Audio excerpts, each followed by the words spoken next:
প্রিয় দর্শক, শুভেচ্ছা আপনাদের। মেহেরপুর প্রতিদিন স্টুডিও থেকে আমি মাহবুব চন্দ্র আপনাদের সাথে আছি মুক্ত কথা অনুষ্ঠান নিয়ে। আজকে দুজন অতিথিকে নিমন্ত্রণ করেছিলাম, বিশেষ কারণে একজন অতিথি আমাদের মাঝে উপস্থিত হতে পারেননি।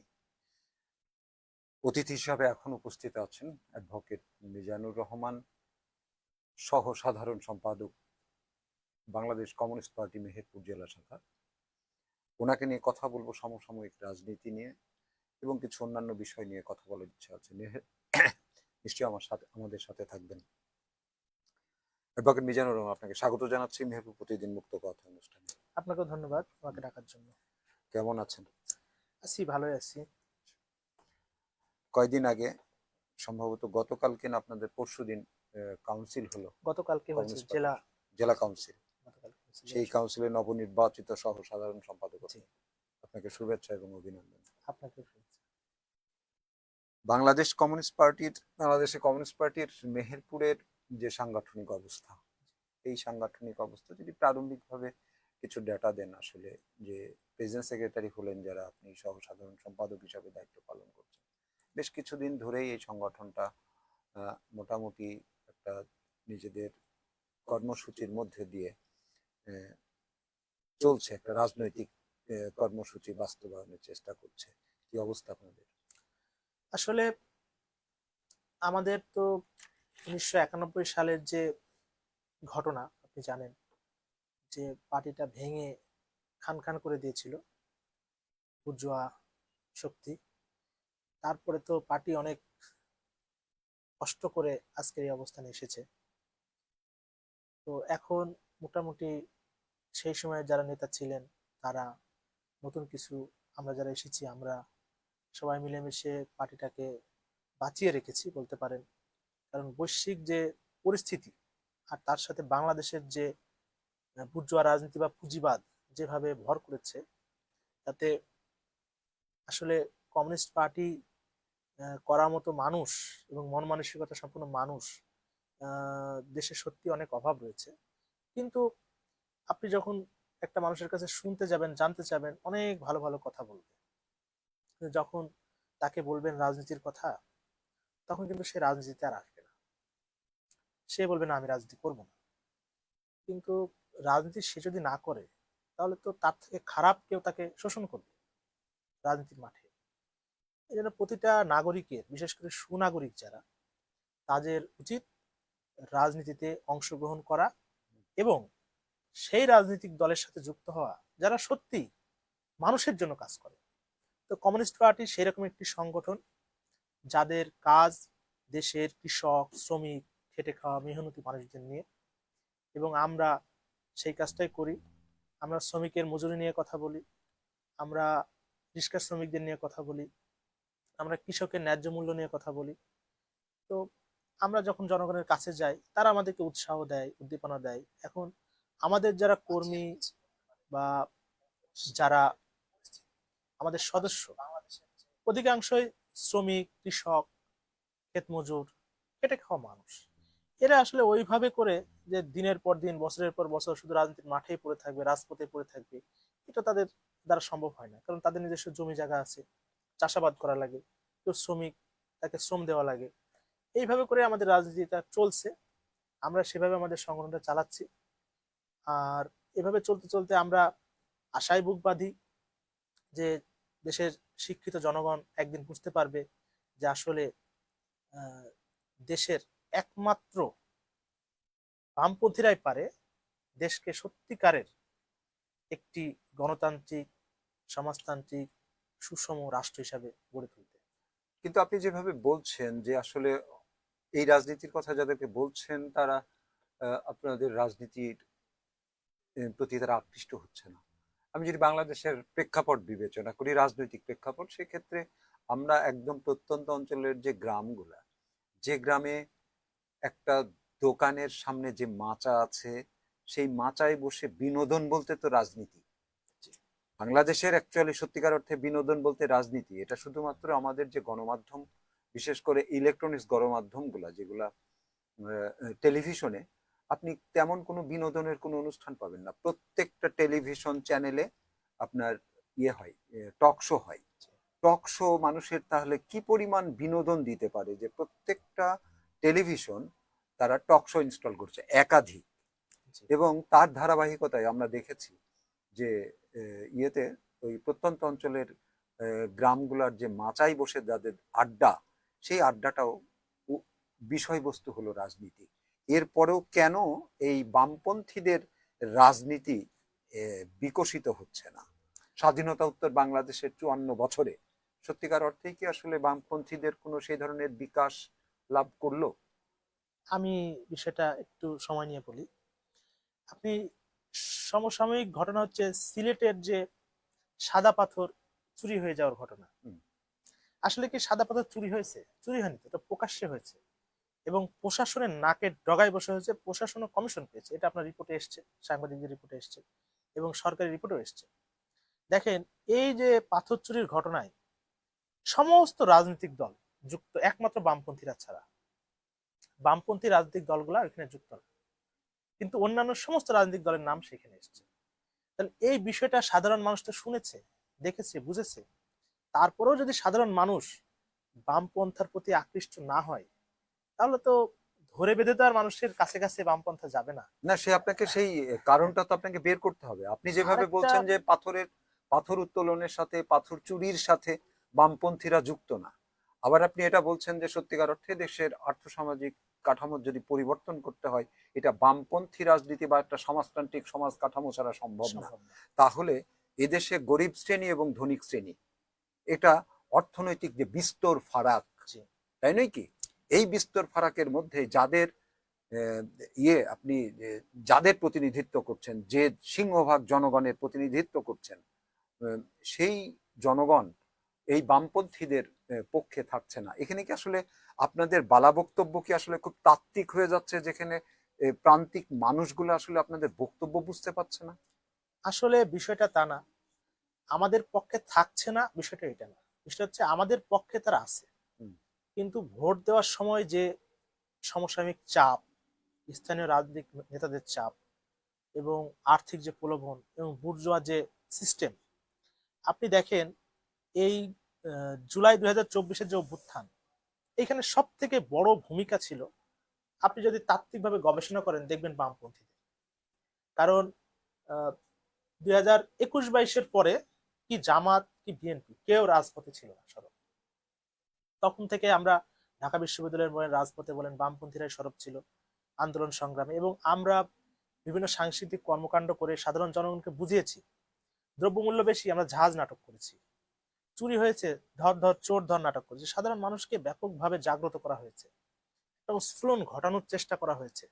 সেটা যখন আমরা করে রেডি করেছি, ঠিক সেই মুহূর্তে আপনি দেখবেন, ঠিক সেই মুহূর্তে যখন শ্রীলঙ্কার ঘটনাটা ঘটলো, সেটা নিয়ে বাংলাদেশের মানুষজনের মধ্যে আলোচনা চলছিল যে শ্রীলঙ্কার মতো বাংলাদেশেও একটা পরিবর্তন ঘটাতে হবে, এমপি মন্ত্রীদের ওইভাবে মারতে হবে যারা চোর তাদেরকে। যখন এই পরিস্থিতি তৈরি হলো, ঠিক ওই মুহূর্তে একটি কোটা বিরোধী আন্দোলন শুরু হলো। কিন্তু কোটা বিরোধী আন্দোলন শুরু হওয়ার আগেই কিন্তু আমাদের বামপন্থীদের অনেকগুলো কার্যক্রম দেওয়া ছিল। যেমন কি, যেমন বেকার ভাতা চালু করতে হবে, সব বেকারদের কাজ দিতে হবে, এসব সংগঠনে আমাদের কার্যক্রম চলমান ছিল। কিন্তু একটা সময় দেখা গেল আমরাও রাজপথে আন্দোলনে ছিলাম, মিডিয়া আমাদের মিটিং মিছিল, আমাদের সমাবেশগুলা কাভার করে না। ঢাকার যে বড় বড় মিডিয়া, আপনার কথা বলছি না, তারা ওই 6টা সমন্বয়ক বা 10টা সমন্বয়ক, তাদেরকে সারাদিন হাইলাইট করে, তারা কি করছে, তারা কি বলছে, এটা নিয়ে হাইলাইট করে। কিন্তু যখন কারফিউ জারি করলো সরকার প্রথম, বিগত ফ্যাসিস্ট সরকার, এই কারফিউ প্রথম কে ভেঙেছিল? প্রথম ভেঙেছিল এই যে সম্মিলিত বাম সাংস্কৃতিক সংগঠনগুলো। রাজপথে নেমে মিছিল করে কারফিউ ভেঙেছে, সাধারণ মানুষ তখন সাহস পেয়েছে, তারপরে সাধারণ মানুষ নেমেছে। কিন্তু ওই মিছিলের ভিডিওটা এই মিডিয়া ওইভাবে কাভারেজ দেয় কেন কারণ কি দেয়নি? কারণ কি কারণ কি? কারণটা একদম পরিষ্কার। কারণ আপনি জানেন, আমেরিকা বলেছে যে আমরা এখানে বাংলাদেশে বিনিয়োগ করেছি অনেক টাকা হুম। এই গণপ্রথানের পিছনে। হ্যাঁ, বিনিয়োগ করেছে, বিনিয়োগটা করেছে কি, ওই মিডিয়াকে তারা কিনে নিয়েছিল। যে মিডিয়া ওইখানকার যারা আছে তারা সারাদিন ওই সমন্বয়কদের ছবি দেখাবে, সমন্বয়করা কি বলছে সেটাই দেখাবে। আর সারা দেশে যে মানুষ মরছে, সেগুলো কোন সংগঠনের, এই আন্দোলন করছে কোন সংগঠনের, সেইগুলো দেখাবে না। আপনি কি মনে করেন না যে আসলে এই বামপন্থীদের যে একটা অনৈক্য, এই অনৈক্য আর একটা কারণ হতে পারে। এই অনৈক্যের পেছনেও বুর্জোয়া রাজনীতি জড়িত আমি মনে করি। কারণ এই বুর্জোয়া রাজনীতির যে ধারা, তারা এই বামপন্থীদের মধ্যে নানাভাবে ইনফ্লুয়েন্স করে ঠেকায় যে তুমি সভাপতি হবা। এখন দেখেন, আমি যে কারণে বলছিলাম, আপনি যখন বুর্জোয়া শব্দটাকে ব্যবহার করছেন, আমাদের এই অনুষ্ঠান যারা শুনছেন তিনাদের মধ্যে আসলে কয়জন এই বুর্জোয়া শব্দটার সাথে পরিচয় আছে? আমি যদি আপনাকে আসলে বলি, এই কারণে বললাম যে আসলে এই বাংলাদেশের বামপন্থীরা কি আসলে খুব তাত্ত্বিক হয়ে গেছে, যে সত্যিকার অর্থে সাধারণ মানুষ তাদের শব্দ চয়ন, বাক্য গঠন যেগুলা মানে কিছুতেই বুঝতে পারছে না। আপনি আপনার ব্যর্থতাকে আপনি বলছেন বুর্জোয়া রাজনীতি, সাম্রাজ্যবাদীরা রীতিমতো অক্টোপাসের মতো লেগে আছে, আপনাদেরকে বিকশিত হতে দিচ্ছে না। এই যে দোষারোপ, এই দোষারোপ কতদিন করবেন আপনি? আমরা তো সোভিয়েত বিপ্লবের ইতিহাস জানি, আমরা চীনা বিপ্লবের ইতিহাস জানি। সেখানে আপনার কি তখন কি আসলে সাম্রাজ্যবাদী শক্তিগুলো ছিল না নাকি? ছিল তো, ছিল, জি, ছিল। ছিল। তাহলে দেশের অভ্যন্তরে যেমন ছিল, আন্তর্জাতিকভাবে সেই সব রাজ্যবাদী শক্তি, দেশীয় দালালরা তাদের পৃষ্ঠপোষকতা করেছে, তাই নাকি? কিন্তু আমি আমাদের এই 54 বছরে আমরা সত্যিকার অর্থেই আমরা বেরুতে পারছি না। এই বেরুতে না পারার পিছনে আমাদের আসলে এই যে বামপন্থীদের যে আত্মসমালোচনা, সেই আত্মসমালোচনা কি বামপন্থীরা করেন আসলে? অবশ্যই আমরা আত্মসমালোচনা করি। আমাদের যে কেন্দ্রীয় মিটিং হয় বা জেলা পর্যায়ে মিটিং হয়, সেখানে আমরা আমাদের অতীত ভুলগুলো নিয়ে আলোচনা করি এবং আমাদের যে ভুল ত্রুটিগুলো ছিল সেগুলো থেকে আমরা শিক্ষা নিই এবং ভবিষ্যতে যাতে আর এই ভুল না হয় সেই চেষ্টা করি। আপনি জানেন যে এটা অত্যন্ত গোপন আলাপ যে বামপন্থীদের কাছেও কিন্তু 2007-8 সালে অফার এসেছিল, সামরিক সরকার অফার দিয়েছিল, কিন্তু আমরা কিন্তু সেই অনৈতিক অফার গ্রহণ করিনি। সামরিক সরকারের সেই অনৈতিক অফার কিন্তু আমাদের বামপন্থীরা গ্রহণ করেনি এবং ভবিষ্যতে গ্রহণ করবে না। আমরা চাই সত্যিকারে একটা গণতান্ত্রিক রাষ্ট্র, সমাজতান্ত্রিক রাষ্ট্র, যেখানে সাধারণ মানুষের অধিকার সঠিকভাবে বাস্তবায়ন হবে কোনো রকম চাপ ছাড়াই। আপনি দেখবেন যে বর্তমানে পৃথিবীতে মোট 57টা রাষ্ট্রে বামপন্থী সরকার আছে। এটা কিন্তু নেহাত কম না। আপনাকে যদি বলি 57টা রাষ্ট্রের জনগণ চয়েস করেছে কিন্তু আমরা 58 নম্বর হতে পারিনি। না, আমার আমরা 58 প্রশ্নটা নম্বর হতে মূলত পারি। এখানে, যে আপনি বলছেন যে এই ধরনের চাপ আছে, সাম্রাজ্যবাদীদের চাপ আছে, দেশীয় বুর্জোয়া শক্তির চাপ আছে, এখানে যে সমস্ত কর্পোরেট ব্যবসায়ী আছে তাদের চাপ আছে, তাই না?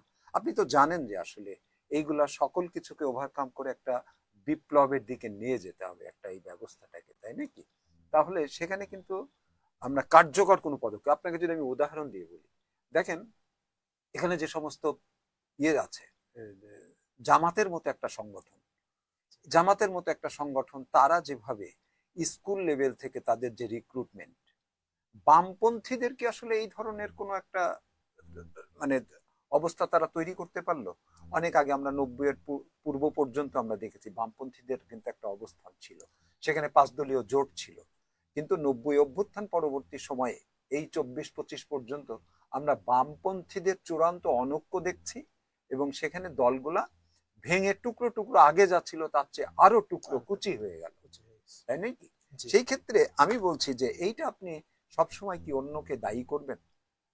না, দায় তো আমাদেরও আছে। তার মধ্যে অন্যতম দায় হচ্ছে যে আমরা বয়সের ভারে অনেকটা ভারাক্রান্ত হয়ে গেছি। আমাদের নতুন যে নেতৃত্ব আসছে সেগুলো অবশ্য রিফর্ম হচ্ছে। যেমন আমাদের আহ, যুব ইউনিয়নের বয়স সীমা বেঁধে দেওয়া হয়েছে। সেখানে বলা হয়েছে 45 বছরের ঊর্ধ্বে কেউ যুব ইউনিয়ন করতে পারবে না। এবং কমিউনিস্ট পার্টিও আগামীতে নতুন নেতৃত্ব নিয়ে আসছে, অর্থাৎ বয়স্ক যারা প্রবীণ ছিলেন, অনেক পুরনো, সে তারাই দীর্ঘদিন যাবৎ ছিলেন, এখন সব নবীনরা আসছে, নতুন নতুন চিন্তা চেতনা এসে দলটাকে সমৃদ্ধ করছে। সেখানেও তো গোছাতে পারলেন না। আমি যদি সর্বশেষ বলি, ডাকসুর নির্বাচনে দুটো প্যানেল হয়ে গেল। এই এই প্যানেল নিয়ে কথা আছে। এই প্যানেলের পিছনে আপনার সেই শক্তিটা কাজ করছে। এখানে অতীত যে রাগ বিবাদ, সেই বিবাদটা আপোষ হয়নি, এটা নিয়ে বসা হয়েছে, আপোষ হয়নি। এখন কমিউনিস্ট পার্টি কিছু বাম সংগঠনের সাথে জোট করে যেভাবে চলছে রাজনীতির মাঠে, ঠিক তেমনি ডাকসু নির্বাচনেও বাংলাদেশ ছাত্র ইউনিয়ন অন্যান্য কিছু সমসাময়িক সংগঠনের সাথে জোট করে ডাকসু নির্বাচন করছে। এবং আপনি জানেন যে আমাদের যে জেএস প্রার্থী সেখানে প্রতিদ্বন্দ্বিতা করছেন। আবার অপরপক্ষে যিনি আছেন তিনিও ছাত্র ইউনিয়নের একটা খণ্ডিত অংশের জেএস প্রার্থী। ফলে জেএস পদে আমাদের দুইটাই আমাদের ছাত্র ইউনিয়নের এক কথা বলা যায়। কিন্তু একটি হচ্ছে যে একটি সংগঠন সদস্যকে বহিষ্কার করেছিল ছাত্র ইউনিয়ন, মেঘমোল্লার বসু।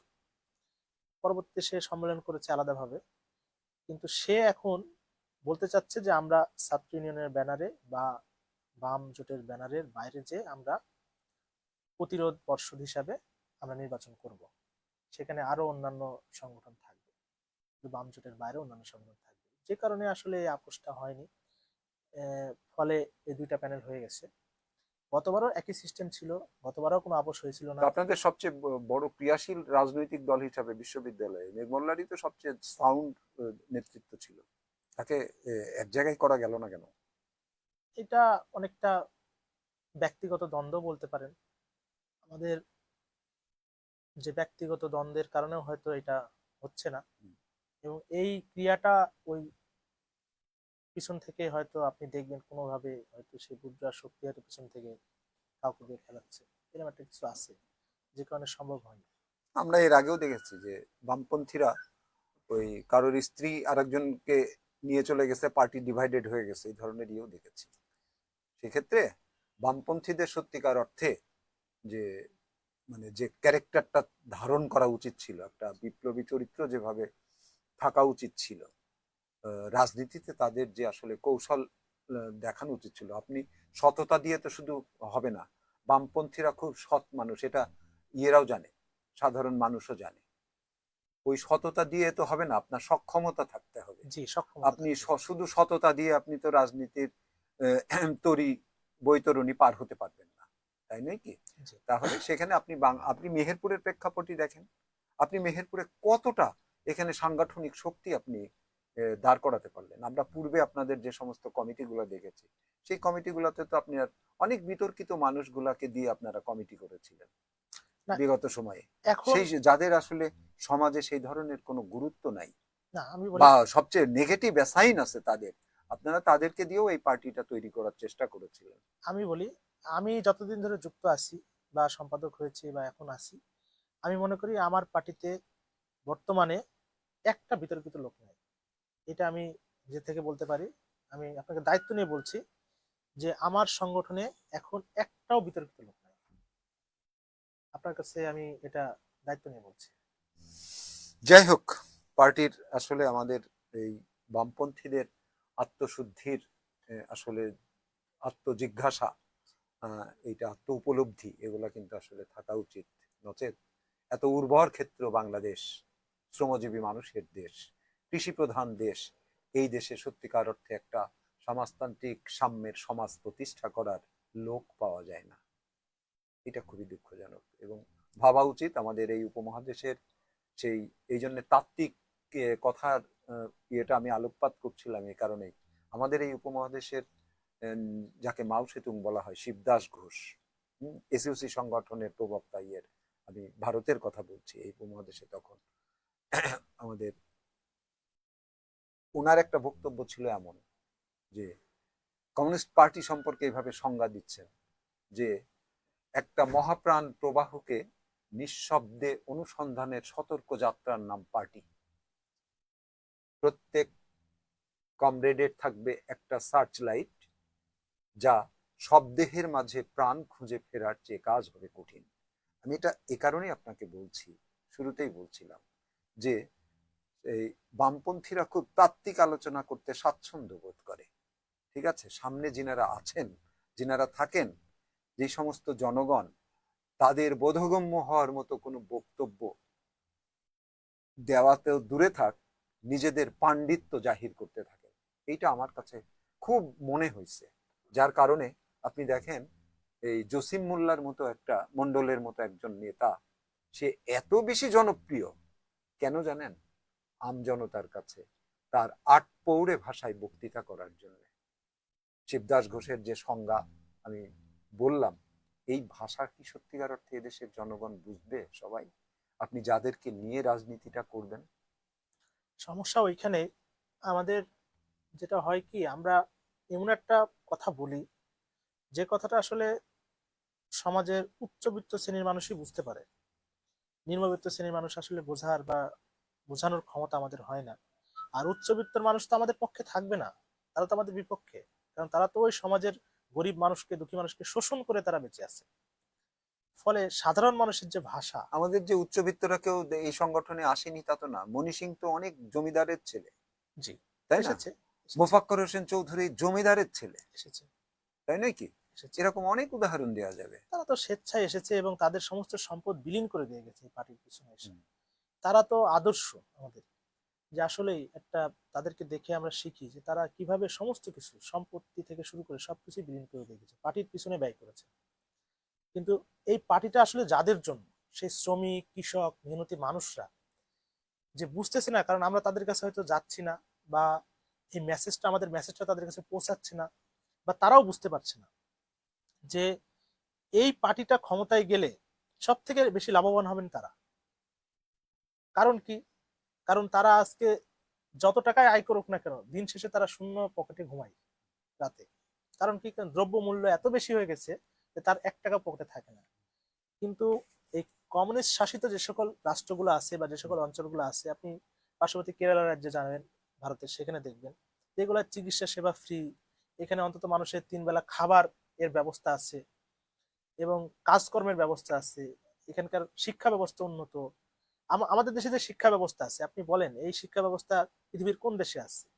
এখানে অটো পাস দেখেছেন, এখানে খাতায় না লিখে 5 নম্বর দেখেছেন, এখানে একটা বাণিজ্য হয় শিক্ষার, যে গোল্ডেন এ প্লাসের সরাসরি। আবার আপনি এটাও দেখেছেন ঢাকা ভার্সিটির ভর্তি পরীক্ষায় একটা পাস করে। এরকম শিক্ষা ব্যবস্থা আসলে দেশের যে সমাজ গঠন, কেমন সমাজ গঠন হচ্ছে দেশের, এই সমাজ থেকে আসলে এই বামপন্থাটাকে ধ্বংস করার মূলে আমি মনে করি যে এই সমাজ ব্যবস্থা, এই সমাজ ব্যবস্থার আমূল পরিবর্তন করতে হবে। শুধু সমাজ ব্যবস্থা না, তার সাথে সাধারণ মানুষের যে চিন্তা চেতনা, সেটারও আমূল পরিবর্তন করতে হবে। সাধারণ মানুষ মনে করে যে ভোট দিলেই উনি আমাকে এসে সব দিয়ে যাবে। আসলে ভোট দেওয়ার উদ্দেশ্য তো আপনাকে সবকিছু দেওয়া না। ভোট দেওয়ার উদ্দেশ্য হচ্ছে যে আপনার ক্ষমতাটা আপনি হস্তান্তর করলেন আপনার নেতাকে, এবার আপনি যেটা চান আপনার নেতা সেগুলো করবে। তো দেশের মানুষ 1971-এর পরবর্তী সময় থেকে এখন পর্যন্ত ভোট দিচ্ছে আর দেখছে, বিভিন্ন রাজনৈতিক দলকে পরীক্ষা করছে। তো দেশের মানুষের কাছে আমি আহ্বান জানাবো যে আপনারা তো সবাইকে পরীক্ষা করেছেন, তো একবার এই বামপন্থাকে পরীক্ষা করে দেখেন যে আসলে আপনার যে মনের চাহিদা সেটা এরা পূরণ করতে পারে কিনা। তো বামপন্থাকে যদি পরীক্ষা করতেই হয়, তাহলে মেহেরপুরে ক্যান্ডিডেট হচ্ছেন কে আপনাদের? এর সামনে তো নির্বাচন, এই নির্বাচনের দিকে একটু যদি আলোকপাত করি। আমি আপনাকে এটা জানাই যে আমাদের বামপন্থী একটা জোট রয়েছে, জি। 6-7টা দল রয়েছে, রাজনৈতিক দল। হুম। এবং এর বাইরে আরো যারা বামপন্থী সংগঠন আছে, তাদেরকে নিয়ে আমরা একটা বৃহৎ বাম জোট গঠনের চেষ্টায় লিপ্ত আছি। সেক্ষেত্রে আমাদের জোটের মধ্যে আলোচনা হবে হুম। এই সমস্ত দলের মধ্যে যে সব থেকে জেলার মানে আলোচিত এবং জনগণের কাছে গ্রহণযোগ্য হবে, তাকেই আমাদের জোট থেকে নমিনেশন দেওয়া হবে। এবং জোটের যেহেতু আসন ভাগাভাগির বিষয় আছে, এবং আপনি এটা নিশ্চিত থাকবেন অবশ্যই সে হবে একজন সুস্থ মনের এবং মানে এক কথায় বলতে যার সাথে অন্য কোনো রাজনৈতিক দলের কোনো এমপি ক্যান্ডিডেটের কোনো তুলনাই হবে না। সেক্ষেত্রে কি শুধু আপনাদের এটা কি এক এক কনস্টিটিউয়েন্সিতে এক এক ধরনের জোট হবে না, এটা কেন্দ্রীয় ভাবে জোট হবে? সেই জোটের অংশ হিসাবেই প্রত্যেকটা জায়গায় হবে, নাকি কেন্দ্রীয় প্রত্যেকটা ভাবে জোট এলাকার বাস্তবতা না, না, অনুযায়ী না, জোট হবে এটা? কেন্দ্রীয় ভাবে জোট হবে, কেন্দ্রীয় ভাবে জোট হবে। কেন্দ্রীয় ভাবে জোট হবে। আচ্ছা। ক্রিয়াশীল বামপন্থী দল আছে কয়টা আপনার মেহেরপুরে? মেহেরপুরে তো খুব কম আছে সংখ্যায়, কয়েকটা পেয়েছি আমি। বাংলাদেশের কমিউনিস্ট পার্টি, বাসদ পেয়েছি। এখন আজকে আমি জানতে পারলাম যে বাংলাদেশের কমিউনিস্ট পার্টি, মার্ক্সবাদ, হুম। ওরাও নিবন্ধনের জন্য আবেদন করেছে, ওদের একটা তথ্য এসছে, সেটার তদন্ত চলছে। এরকম আরো কয়েকটা আছে। তো জাসদ আছে। এইগুলা বাংলাদেশ মেহেরপুরে কিন্তু সব বামপন্থী দলগুলার ই নাই, কমিটি নাই, সেইগুলার কার্যক্রম চলছে আমি শুনতে পেয়েছি। আচ্ছা। তো কেন্দ্রীয় ভাবে যখন চিঠি আসবে তাদের সবাইকে নিয়ে আমরা বসবো, বসে এখানে সম্মিলিতভাবে যৌথভাবে আমরা নির্বাচনী প্রচার আন্দোলন সংগ্রামগুলো চালাবো। এখন এই নির্বাচনী প্রচার চালাবেন, একটা যৌথ পরিকল্পনা করছেন, একটা জোটবদ্ধ নির্বাচন করার ইয়ে করছেন। এখন যদি আপনাকে সামনে, আপনি তো বামপন্থী রাজনীতির যে চ্যালেঞ্জ গুলা বললেন, এ কারণে আপনাদের দেখা যাচ্ছে যে দলগুলো ভেঙে যাচ্ছে অনেক সময় নানান কারণে। এখন তো এই নির্বাচনের ক্ষেত্রে বড় চ্যালেঞ্জ হচ্ছে, ধরেন এখানে প্রচুর বাইরে অস্ত্র আছে, জি, তাই না? প্রচুর অস্ত্র আছে। অস্ত্র উদ্ধারের কথা প্রত্যেকটা দলই বলছে, এবং এই যে বিগত সময়ে অভ্যুত্থানকে কেন্দ্র করে প্রায় 400 উপরে থানা লুট হয়েছে, জি, তাই নাকি? জি, সেই অস্ত্রগুলা সব কিন্তু বাইরে। অস্ত্র উদ্ধার একটা বড় চ্যালেঞ্জ, জি, তাই না? এর সাথে যুক্ত হয়েছে চাঁদাবাজি, বিল খাল দখল, অভ্যন্তরীণ দ্বন্দ্ব, জি, এবং আন্তঃরাজনৈতিক দলগুলার ক্রিয়াশীল এখন ওই আওয়ামী লীগ বাদে 14 দল বাদে যে সমস্ত দলগুলা ক্রিয়াশীল, তাদের ভিতরে অভ্যন্তরীণ যে একে অপরের ভিতর প্রতি যে দ্বন্দ্ব, সেই দ্বন্দ্বতে একটা চূড়ান্ত পর্যায়ে চলে গেছে, জি। তাই নাকি? এগুলাকে মোকাবেলা করে আপনাকে এই বামপন্থী একটা জোটের নির্বাচন করতে হবে। কিভাবে কিভাবে করবেন? এই এই পরিস্থিতিটা কিভাবে মোকাবেলা করবেন? আপনার কিভাবে দেখছেন এটা? আমি বলি আপনাকে, আমরা আশা করেছিলাম 2006-7 সালে যেভাবে সেনাবাহিনী অপারেশন করেছিল এবং দেশ দেশ থেকে অস্ত্র উদ্ধার থেকে শুরু করে হুম, আপনার একটা ছবিযুক্ত ভোটার তালিকা প্রণয়ন সহ একটা ব্যাপক সংস্কার করেছিল। আমরা আশা করেছিলাম যে এবার তার থেকে বেশি সংস্কার হবে, অর্থাৎ দেশে সেনাবাহিনী অপারেশন চালাবে এবং সমস্ত দেশের অবৈধ অস্ত্রগুলো উদ্ধার হবে, দেশের সমস্ত সন্ত্রাসীরা ধরা পড়বে এবং দেশটা একটা শান্তিপূর্ণ পরিবেশ তৈরি হবে। কিন্তু অত্যন্ত দুর্ভাগ্যের এবং পরিতাপের বিষয়, তার হয়েছে তার উল্টোটা। সেনাবাহিনী কোনো অস্ত্র উদ্ধার করেনি এবং সারা দেশে মব তৈরি হয়েছে এবং মব এখনো চলছে। আপনি মেহেরপুরে দেখেন কত জনের বাড়িঘর লুটপাট হয়েছে। ওই নওদা মঠপুরা একজনকে বাড়ি থেকে বের করে দিয়ে তার জমি দখল করে নিয়েছে, ঘর বাড়ি দখল করে নিয়েছে, তার ধান চাল সব অন্যজন খাচ্ছে। এরকম অনেক বিষয় আছে, এগুলো অভিযোগ দিয়েও সে প্রতিকার পায়নি। আশ্চর্যের বিষয় এটা। এবং আপনার সারা দেশেই চলছে, এটা শুধু মেহেরপুর না, সারা দেশেই চলছে। এবং সেনাবাহিনী প্রথম প্রথম যে ভূমিকাটা নিয়েছিল, যে এই সকল অভিযোগ পড়লে তারা নিজেরা যে দেখতো বা এগুলা অ্যাকশন নিত, এখন আর নিচ্ছে না। এখন এইগুলাকে তারা কোর্টে পাঠিয়ে দিচ্ছে, কোর্টে এসে একটা দীর্ঘস্থায়ী ঝামেলায় পড়ে যাচ্ছে, একটা লেন্দি প্রসেসে চলে যাচ্ছে। কোর্টে প্রচুর মামলার চাপ, ফলে ডেট পড়ছে দূরে দূরে। ফলে সাধারণ মানুষ এখন আরো উল্টো মবে সৃষ্টি, এমন কথা বলেছে সাধারণ মানুষ আমার সামনেই বলেছে যে কোর্টের জিনিস কোর্টে থেকে বুঝবে, গ্রামে চলবে না, গ্রামে আমাদের বিচারই চলবে, আমরা যা করবো তাই। এটা একটা আশ্চর্যের বিষয় যে কোর্ট একটা সিদ্ধান্ত দিয়েছে, সেই সিদ্ধান্ত সাধারণ মানুষ মানছে না। তাহলে ন্যায় বিচার কিভাবে হবে? কিভাবে সম্ভব হবে ন্যায় বিচার? কোন গ্রাম এটা? এটা নওদা মঠপুরা, নওদা মামন্তি মঠমোড়া। মামন্তি। সেখানে কোর্টের অর্ডারও ভায়োলেট করছে। জি, কোর্টের অর্ডার মানে কোর্ট যে জমি একজনকে ফাইনাল ডিগ্রি হয়েছে তাকে কোর্ট যে জমি দখল বুঝাই দিয়ে আসছে, কোর্টের স্টাফরা যে পেয়াদা জারি করে, পুলিশ পর্যন্ত গিয়েছে, 20 জন পুলিশ সদস্য গিয়েছে, যে জমি দখল বুঝাই দিয়ে আসছে। বুঝাই দিয়ে আসার পরের দিন তারা মিটিং করছে যে কোর্টের এসব আদেশ মানি না, আমরা কিছু করব না, এখানে গ্রামে গ্রামের আদেশ চলবে। তার 1 সপ্তাহ পর ওনাকে বাড়ি থেকে বের করে দিয়েছে, বলেছে 22 লাখ টাকা দিতে হবে, ঘর বাড়ি ভেঙে তুমি জমি দখল নিচ্ছ কোর্ট থেকে, এসব এখানে এই গ্রামে চলবে না, তোমাকে 22 লক্ষ টাকা দিতে হবে, এই বাড়ি অন্য কেউ তাকে বানাই দিতে হবে এই জমিতে। সে বলেছে যে এই জমি তো আমাকে কোর্ট দিয়ে গেছে। তোমার বাসা দখল করে নিলাম, তাকে বাসা থেকে বের করে দিয়ে তার বাসা দখল করে নিয়েছে, তার উনি বাসায় পরবর্তীতে আইনের শরণাপন্ন হননি? আইনের শরণাপন্ন হওয়ার আগেই তার নামে উল্টা একটা মিথ্যা মামলা দিয়েছে। আচ্ছা। সেই মামলার বিষয়বস্তু এমন যে উনি নাকি গায়ের জোরে জমি দখল করেছে, এই করেছে সেই করেছে, অথচ সে বাড়ি ছাড়া, সে বাড়িতে নাই, সে আছে তার আত্মীয়ের বাড়িতে। তার নামে মিথ্যা মামলা দিয়েছে। পরে কোর্ট যখন জেনেছে এই মিথ্যা মামলা হয়েছে, তাকে জামিন দিয়েছে। পরবর্তীতে সে যখন মামলা করেছে এই বিষয়টা নিয়ে, কোর্ট তদন্ত দিয়েছে ডিবির কাছে, এটা তদন্তাধীন আছে। এখন তদন্ত হয়ে আসার পরে হয়তো এই সিদ্ধান্ত ঘটনা তো ধরেন ইয়েতে গত 10 দিনে 12 জন নিহত হয়েছে গণপিটুনিতে, এই যে মবের কথা বলছে, জি, এবং গত 6 মাসে প্রায় 140 জন জি, এই গণপিটুনিতে নিহত হয়েছে। এটা হলো আমাদের বর্তমান চিত্র। জি। এখন এই নির্বাচন যে সামনে, এই নির্বাচন যে কতটা চ্যালেঞ্জ, আপনার কি মনে হচ্ছে যে সামনে এই নির্বাচনটা আদতেও হবে? নির্বাচন নিয়ে অনেক রকম শঙ্কা এবং আশঙ্কা আছে। তার মধ্যে অন্যতম হলো এই যে আপনি যে মবের সৃষ্টির কথা বললেন, যে এই লোকটা কেন যাচ্ছে না, আমিরুল ইসলাম ভয় পাচ্ছে কেন, উনি তো ওনার শক্তি আছে, উনি তো চায় 10টা লোক নিয়ে আমার নিজের বাড়ি নিজে যে কি করবো, উনি ওনার ফ্যামিলি নিয়ে ওনাকে মারধর করে ভয় দেখে তাড়াই দিচ্ছে, চলে আসছে। এই তো ভয় করছে যে আমাকে যদি পিটাই মেরে ফেলে, এই ভয় তো যাচ্ছে না। ঠিক তেমনি আগামীতে যে নির্বাচন হবে, আপনি মনে করছেন নির্বাচন সুষ্ঠু হবে? এই নির্বাচনে এই ব্যাপক মব সৃষ্টি হবে, হয়তো মারামারি, হত্যা, খুন খারাপ এসব তৈরি হবে। আর অনেকের সাথে অনেকের শত্রুতার কারণেও আপনি জানেন পেপার পত্রিকায় এসছে যে শত্রুতা আছে, ওনাকে বলছে যে ও এ সন্ত্রাসী বলে মার দিয়ে মেরে ফেলছে। ছিনতাই করতে গেছে, উল্টা তাকে ছিনতাইকারী বানাই দিছে, যে ভিকটিম তাকে। এরকম ঘটনা ঘটছে। এক্ষেত্রে আমার মনে হয় পুলিশের মধ্যে যে ভীতিটা কাজ করছে, সেই ভীতি কিন্তু এখনো যায়। পুলিশ 5ই আগস্টের পরে যে ভয় নিয়ে ছিল, এখনো সেই ভয় নিয়ে আছে।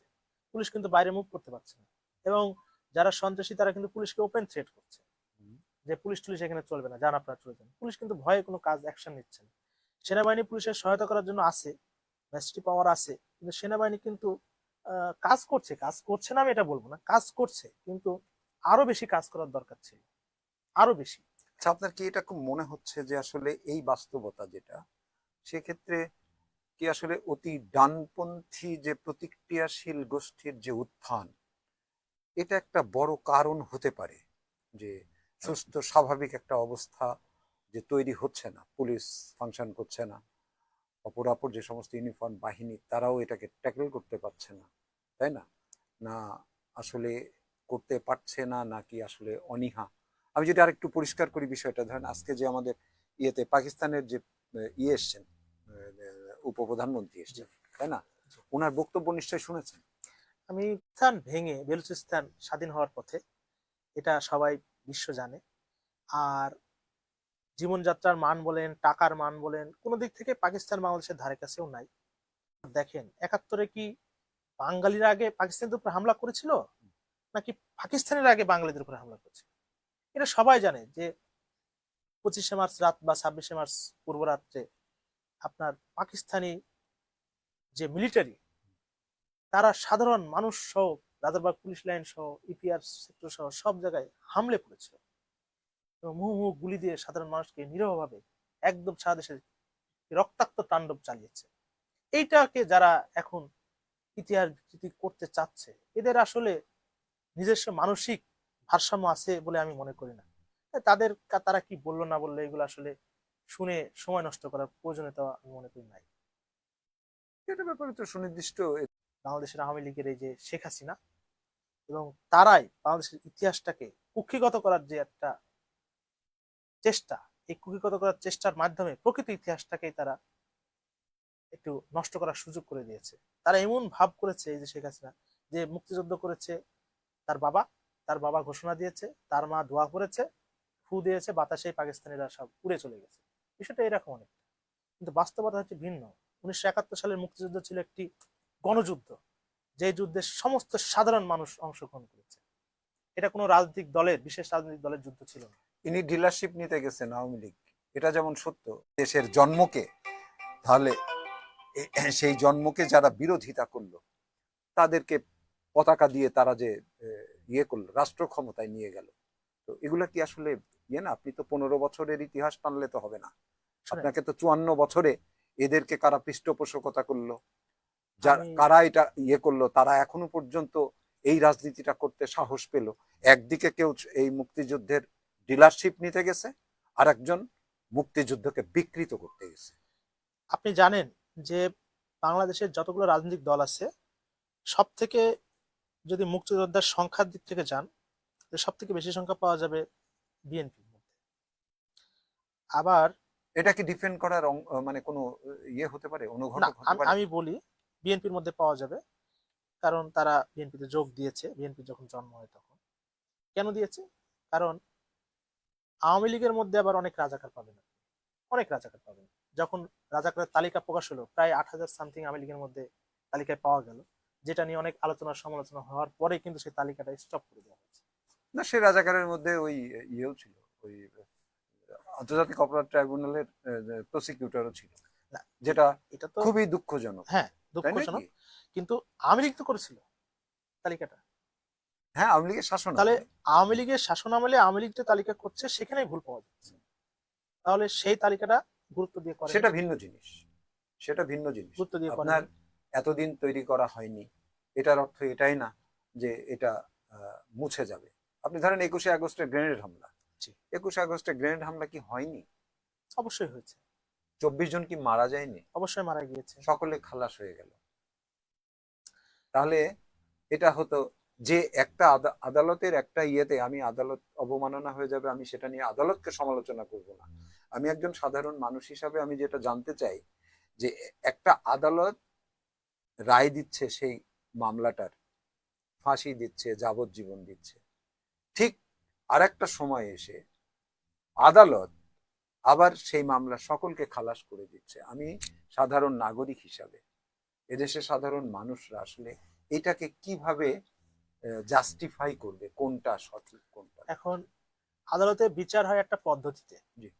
সেখানে কিছু সিস্টেম থাকে যে এই পদ্ধতিতে মামলার এজাহার হবে, এই পদ্ধতিতে চার্জশিট আসবে, এই পদ্ধতিতে সাক্ষ্য গ্রহণ করতে হবে, এই পদ্ধতিতে এটার বিচার প্রক্রিয়া যাবে এবং এই ডকুমেন্টস এলিমেন্টস এর আলোকে এটা যাচাই বাছাই হবে। হুম। এখন যদি আদালত তার বিচারিক প্রক্রিয়ার মধ্যে এই বিষয়গুলা কোনো একটা বিষয় আমলে সঠিকভাবে না নেয় বা কোনো একটা বিষয় আইনগতভাবে এড়ায় যায়, তাহলে পরবর্তী আপিল আদালতে গিয়ে কিন্তু সেটা আসামি পক্ষ অবশ্যই বেনিফিশিয়ারি হয় এবং সেক্ষেত্রে আসামি পক্ষে কিন্তু প্রতিকার পাওয়ার একটা সুযোগ তৈরি হয়। তো এরকম কিছু হয়েছে কিনা মামলার পূর্ণাঙ্গ রায় না পড়ে আসলে এটা বলা দুষ্কার, যেহেতু আমি মামলার রায়টা সম্পূর্ণ পড়ি নাই, হুম। আমার আসলে এই ব্যাপারে কিছু বলা উচিত হবে না। আরেকটা বিষয় হচ্ছে যে যেহেতু এটা এখনো অ্যাপিলেট ডিভিশনে শুনানি চলমান আছে, 21 আগস্ট গ্রেনেড হামলা, আমার মনে হয় এই বিষয়টা নিয়ে আলোচনা না করাই উত্তম হবে। না, সেটা ঠিক আছে। আদালত অবমাননার বিষয়ে প্রশ্ন আসতে পারে। অবশ্যই। আমি এই ইয়েতে আপনার কাছে যদি একটু মেহেরপুরের বিষয়ে একটু জানতে চাই। আজকে আপনি জানেন যে মেহেরপুরের খুব চাঞ্চল্যকর একটা মামলা, জি।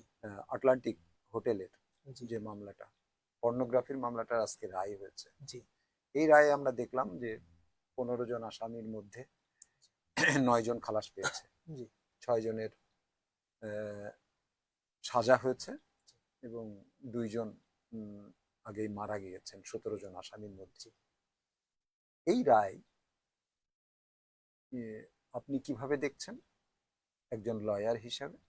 এবং এখানে আমরা দেখলাম যে যিনি প্রসিকিউটর, পিপি, পাবলিক প্রসিকিউটর, ওনার যে সাক্ষাৎকার নেওয়া হলো, সাংবাদিকরা গিয়ে সাক্ষাৎকার নিয়েছেন, যেখানে বাদী পক্ষের ইয়েতে মানে তার প্রতিনিধিত্ব ছিল। পাবলিক প্রসিকিউটর এই মামলার বাদী পক্ষের লয়ার, তাই তো?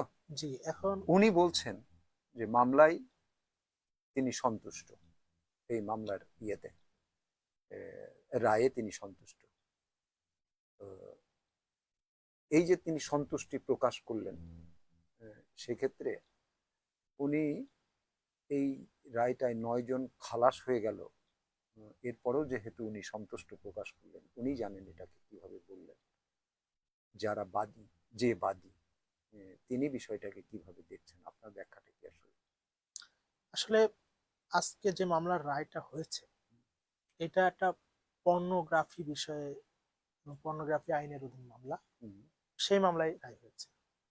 এই মামলার দুইটা পার্ট, একটা মামলা আছে যুগ্ম জেলা জজ প্রথম আদালতে বিচারাধীন, যেটা মূল মামলা। এটা কিন্তু একটা সম্পূরক মামলা, সেই মামলা থেকে উদ্ভূত হয় একটা নতুন মামলা। এটা বুঝতে হবে যে এই মামলাটা হচ্ছে শুধুমাত্র পর্নোগ্রাফিকে ঘিরেই। তো পর্নোগ্রাফি মামলার সাধারণত যে বিষয়গুলো আসে সেটা হচ্ছে পর্নোগ্রাফি উৎপাদন, সংরক্ষণ, বাজারজাতকরণ এবং এর সহযোগিতা, এই বিষয়গুলো। তো সেখানে আদালত যেটা দেখেছে যে সব আসামির ভিতরে যারা এই পর্নোগ্রাফি উৎপাদনের সাথে জড়িত, যারা এগুলা সংরক্ষণ করেছে এবং যারা এগুলা বাজারজাতকরণ করেছে, এর সাথে যারা সম্পৃক্ত, আদালত তাদেরকে সর্বোচ্চ সাজা প্রদান করেছে এবং যারা এই বিষয়গুলোর সাথে জড়িত মর্মে প্রমাণ হয় তাদেরকে আদালত খালাস দিয়েছে। এখন একটা জিনিস বুঝতে হবে, একটি ঘটনা ঘটে, আপনি জানেন অনেক হত্যাকাণ্ড ঘটে কিন্তু আসামিরা খালাস পেয়ে যায়, কারণ কি? প্রমাণের অভাব। যদি কোনো মামলায় কোনো আসামির বিরুদ্ধে সঠিক তথ্য প্রমাণ উপস্থাপন না হয় আদালতে, যদি প্রমাণ না হয় তাহলে তাকে আসলে সাজা দেওয়া যায় না। না, যাবেন। এখন যে সেকশনে তার বিরুদ্ধে মামলা হয়েছে, যে সেকশনে তদন্ত প্রতিবেদন এসেছে, সেই সেকশনটাই সাক্ষ্যের মাধ্যমে প্রমাণ হতে হবে এবং তার উপাদান থাকতে হবে মামলায়, এবং সেটা আদালতের কাছে বিশ্বাসযোগ্য হতে হবে। তারপরে আদালত তাকে সাজা দেবে। যদি আহ, কেউ উৎপাদনের সাথে জড়িত না থাকে বা কেউ যদি ভিক্টিমাইজ হয়ে থাকে, তাহলে সে তো আসলে সাজা পাবে না। অনেক সময় ভিক্টিমাইজও আসামি হয়ে যায়, ভিকটিম সেও আসামি হয়ে যায় কোনো একটা কারণে, বা একজন সাথে একজন যেও ধরা খেয়ে যায় অনেক সময়। কিন্তু প্রকৃত অপরাধীর সাজা হয়েছে কি হয়নি, এটা আসলে সেটা তো আদালতই বলবে, আদালতই অ্যাকুরেট বিবেচনা ভাবে করেছেন। বাইরে থেকে বলা দুষ্কর। আর আদালতের সিদ্ধান্তের বাইরে তো আসলে কিছু বলা যায় না না। না, আদালতের সিদ্ধান্তের বাইরে না, আমি যেটা বলছি যে একজন পিপি হিসেবে তিনি তো বলবেন যে আসলে আমি এই রায়, বিজ্ঞ আদালত যেটা দিয়েছেন, এটা আমি রায়টা পূর্ণাঙ্গ, আমরা সাধারণত যেভাবে স্টেটমেন্টগুলো দেখি, জি জি জি। যে সে হয়তো উনি বলবেন যে আমরা পূর্ণাঙ্গ রায় পেলে আমরা অবশ্যই উচ্চ আদালতে আমরা অধিকতর এটার বিচার প্রার্থী হব, সেই ক্ষেত্রে আমরা আপিল করব, আমরা সাধারণত এগুলাই শুনে থাকি। সেই ক্ষেত্রে এই 16টা আসামি বা 17টা আসামির মধ্যে 9জন আসামি যখন আসলে খালাস পাচ্ছে, উনি তখন প্রথমেই সন্তুষ্ট প্রকাশ করছেন।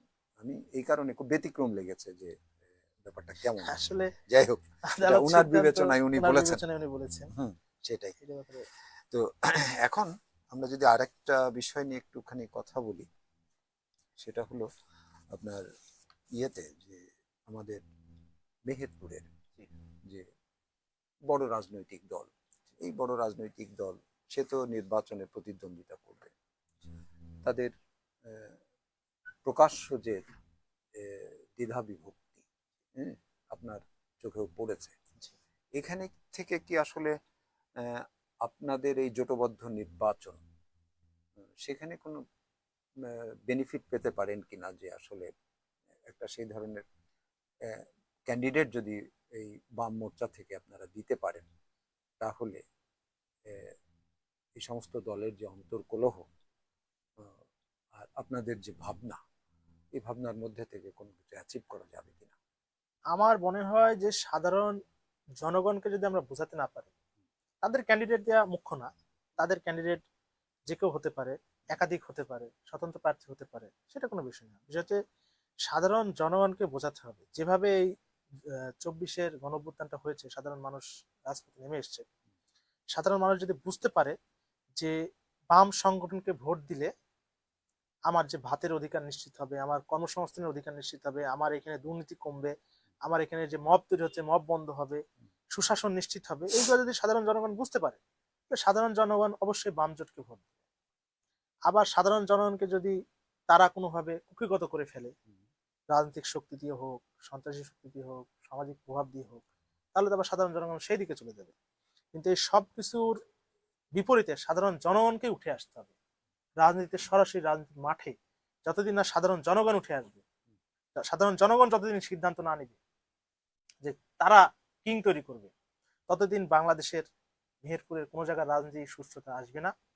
তাই আমি মনে করি সাধারণ জনগণকে সিদ্ধান্ত নিতে হবে যে রাজা তৈরি করব আমরা, রাজাকে ক্ষমতা থেকে নামাবো আমরা, এবং আমরাই দেশ শাসন করব আমাদের সরকারের মাধ্যমে। এই ভাবনাটা সাধারণ মানুষের মধ্যে এখন পর্যন্ত আসেনি। তারা ভাবে যে অমুক জন রাজা হবে, কিন্তু আসলে অমুক জন তো রাজা হয় না, সাধারণ জনগণই রাজা দেশে। তারা শুধু প্রতিনিধি নির্বাচন করে যে আমাদের পক্ষে প্রতিনিধি অমুক নির্বাচিত করলাম ভোটের মাধ্যমে, সে আমাদের রাজত্বটা ঠিক মতো বহাল রাখবে, আমাদের অধিকারটা সে বাস্তবায়ন করাবে। এই জিনিসটা যতদিন সাধারণ মানুষের মগজে না ঢুকছে, ততদিন মনে হয় না সাধারণ মানুষ কোনো ডিসিশন নিতে পারবে। আপনি তো কোনো রাজাকেই টিকাতে পাচ্ছেন না। আপনি আসলে যে পদ্ধতিতে নির্বাচন করছেন, যেভাবে এই আমরা যতগুলো নির্বাচন দেখলাম, কোনো রাজাকেই তো আপনি ঠিক মতো টিকাতে পাচ্ছেন না। সে যখন ক্ষমতায় যাচ্ছে, সে তো আর সেই রাজা হয়ে বসে থাকার চেষ্টা করছে, এটা সেই কৌশল অপকৌশল ব্যবহার করে, তাই না? আপনার যে পদ্ধতিতে নির্বাচন হচ্ছে, এই পদ্ধতিতে রাজা আসলে বাঁচবেও না। আমরা যে দাবা খেলি, সেই দাবাতে রাজা মারা যাবেই। এখন যদি রাজাকে বাঁচাতে হয়, তাহলে বোর্ড চেঞ্জ করতে হবে, পদ্ধতি চেঞ্জ করতে হবে। সেই পদ্ধতি চেঞ্জ না করা পর্যন্ত আপনি এই প্রচলিত পদ্ধতিতে আপনি রাজাকে তো বাঁচাতে পারবেন না। এনসিপি আসলো নতুন একটা ভাবনা নিয়ে। মেহেরপুরের এনসিপি সম্পর্কে যদি আপনার মন্তব্য জানতে চাই। এনসিপি একটা নতুন ধারণা নিয়ে এসেছিল, হুম, কিন্তু সমাজে সেইভাবে ছাপিয়ে যেতে পারেনি। হুম, কারণটা আমি বুঝতে পারলাম না। তারা যেভাবে আসার কথা ছিল, শুধু মেহেরপুর না, সারা দেশেই তারা ছাপাতে পারেনি। তার অন্যতম আমার কাছে যেটা মনে হয়েছে যে এনসিপির জনগণের কাছে আসলে যাওয়ার কথা ছিল, তারা জনগণের কাছে যায়নি। তারা যে উদ্যম নিয়ে সামনের দিকে এসেছিল, দল মত নির্বিশেষে তাদের উচিত ছিল সাধারণ মানুষের কাছে ঘরে ঘরে চলে যাওয়া এবং সাধারণ মানুষ, ব্যবসায়ী, খেতে খামারে সব জায়গায় যে তাদের সদস্য সংগ্রহ করে একটা ব্যাপক সারা দেশে আলোড়ন তৈরি করার একটা সুযোগ তাদের হাতে ছিল। কিন্তু তারা কোনো একটা নির্দিষ্ট বা অদৃষ্ট কোনো একটা কারণে এই রাজনৈতিক দলটা একদম শিশু পর্যায়ে থেকে গেল। আমার কাছে মনে হয়েছে এখন অধিকাংশ এনসিপি নেতাই যাদের বয়স 40-এর কম, 40-এর উপরে নেতা আমি খুঁজে পাই না, দুই একজন ছাড়া।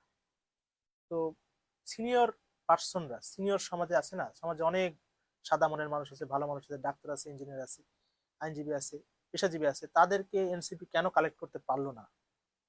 এই দায়টা এনসিপি নিজেরই আমি মনে করি।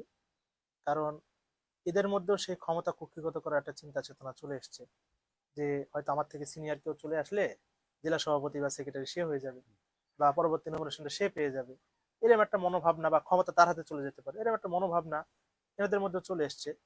এই কারণে আমার মনে হয় এনসিপি দলটা সামনে বেশি আগাতে পারেনি। এনসিপির কি আসলে, যদি সেই অর্থে বলি যে আসলে তারুণ্যের যে শক্তি, যে একটা অভ্যুত্থানের শক্তি, ওরা আসলে দল গঠন না করে যদি ওরা আসলে আহ, এই বৈষম্য বিরোধী ছাত্র আন্দোলন করে যে সফল হলো, ওরা ওদের প্রতিষ্ঠানে ফিরে গেলে কি ভালো করতো? তাহলে দেশটা একটা প্রেসার গ্রুপ হিসাবে অনেকটা ইয়ে হতো। যে দলটা করে কি আসলে ওদের এই পরিণতি ঘটছে? আমি আপনার সাথে একদম একমত।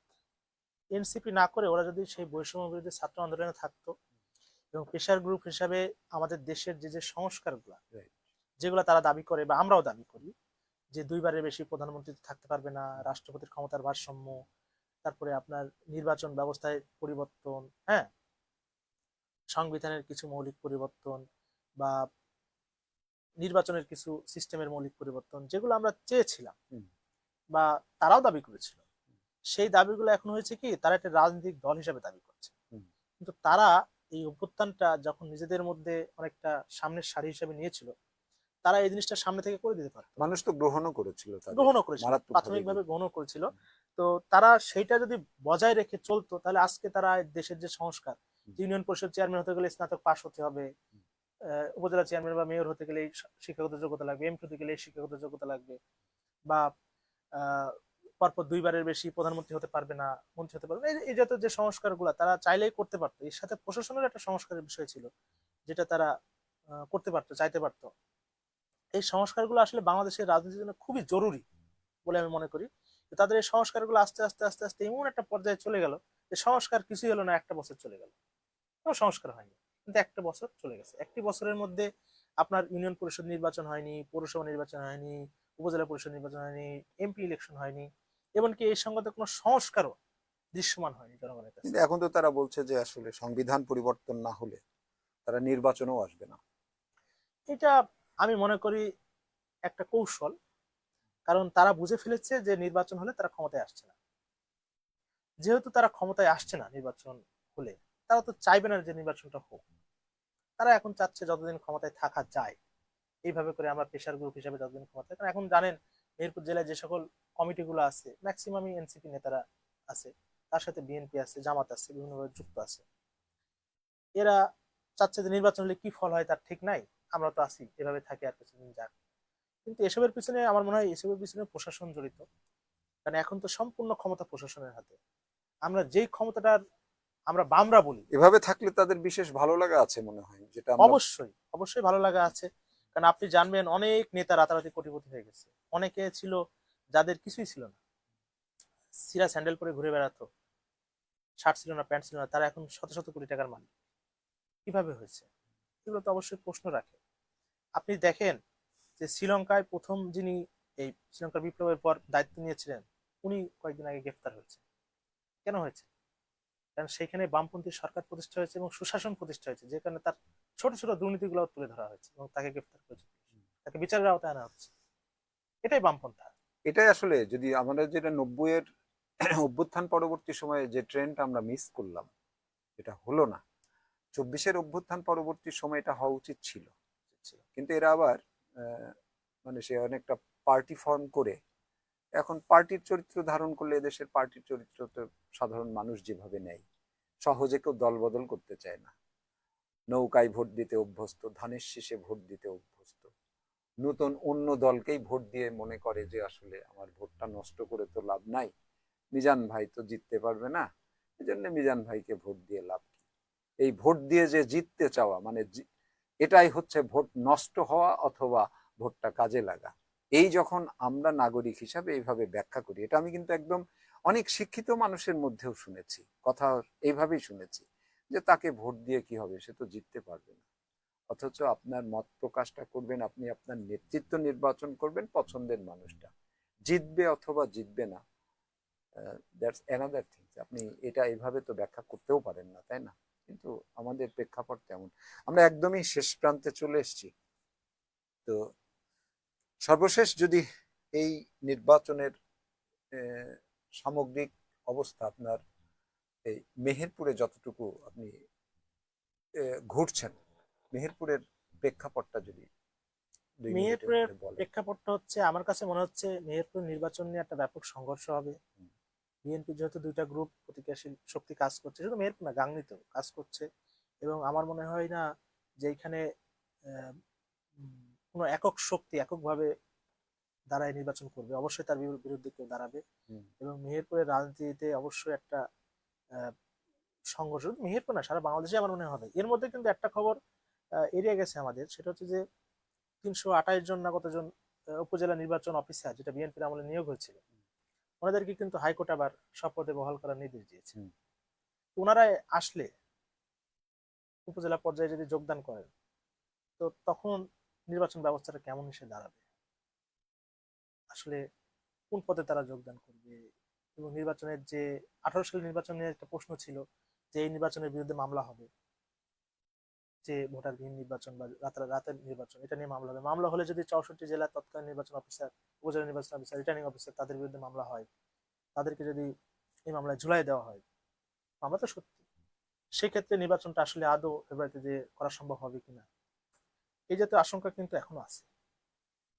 আমি সেই আশঙ্কাই করছি যে আদৌ ফেব্রুয়ারিতে নির্বাচন হবে না। আমার মনে হয় ফেব্রুয়ারির আগে দেখা যাবে ওই 18 সালের নির্বাচন নিয়ে মামলা হয়ে যাবে।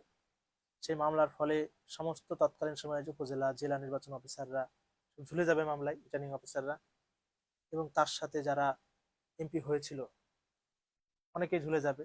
ঝুলে গেলে একটা প্রশাসনিক শূন্যতা তৈরি হবে নির্বাচন কমিশনের। এবং যে 328 জন আসবে হাইকোর্টের রায়ের আলোকে, তারা এসে যদি যোগদান করে, নির্বাচন কমিশন তাদেরকে কোথায় লাগাবে, কাজে লাগাবে, তাদের বিরুদ্ধে যে অভিযোগ ছিল সেটা আবার কোন পর্যায়ে যাবে, নতুন করে নির্বাচন অফিসার নিয়োগ দিতে পারবে কিনা, আমার তো মনে হচ্ছে একটা সংকট তৈরি হয়ে যাবে। আদৌ নির্বাচন হবে কিনা, আমার তো মনে হচ্ছে আরো 1 বছর 2 বছর লেগে যেতে পারে এই বিষয়টা, এরকম তাহলে একটা আশঙ্কা করছি। এরকম আশঙ্কা আপনি মনে করছেন?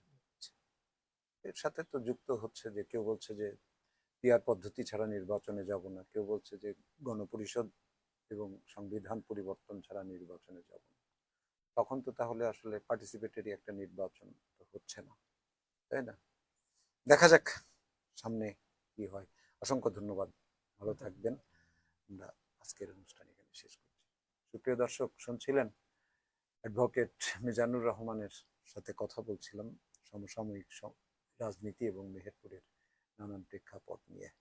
আগামীতে কোনো নতুন অতিথি নিয়ে আবারও রাজনৈতিক সাংগঠনিক বিষয় নিয়ে কথা বলবো। ততক্ষণ ভালো থাকবেন। ধন্যবাদ।